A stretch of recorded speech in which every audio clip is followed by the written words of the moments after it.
Town committee चेलेहार जे administrator हनोद Joshi पारां शहरवासियुनि सां गॾिजाणी ख़्वाहिश आहे त शहरवासियुनि सां गॾिजी शहर जा मसला हल करियां।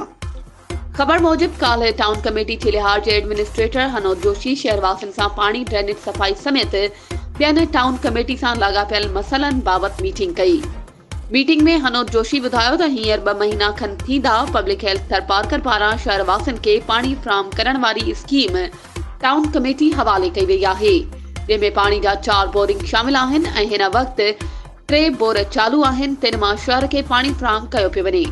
शहरवासियुनि एडमिनिस्ट्रेटर खे ॿुधायो त अञा ताईं काफ़ी पाड़नि जे पुछड़ी वारनि घरनि में लॻल पाणी जे कनेक्शननि मां पाणी नथो अचे।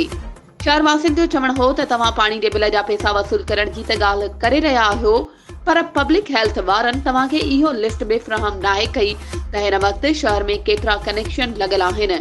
उन खां सवाइ शहर जे ड्रेनेज जो समूरो सिस्टम नाकारा बणियल आहे। बरसाती पाणी जे निकाल वारियूं मोरियूं ऐं मेन लंघ पिणु बंदि लॻा पिया आहिनि। शहरवासियुनि ख़्वाहिश ज़ाहिर कई त असीं नथा चाहियूं त वाटर सप्लाई जी स्कीम टाउन कमेटी जे अंडर में हुजे। असीं चाहियूं था त इहो स्कीम अॻूणे VDA वांगुरु हाणे नई तंज़ीम CDA सिटीज़न डेवलपमेंट एसोसिएशन वटि हुजे।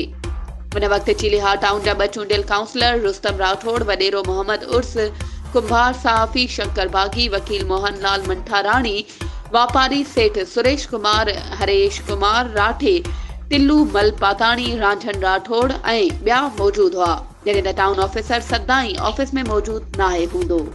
वधीक ख़बरुनि ऐं अपडेट्स जे लाइ असांजे चैनल खे सब्सक्राइब कयो ऐं हा, बेल आइकन खे प्रेस करणु न विसारिजो त जीअं असांजी हर नई अचण वारी वीडियो तव्हां ताईं पहुची सघे।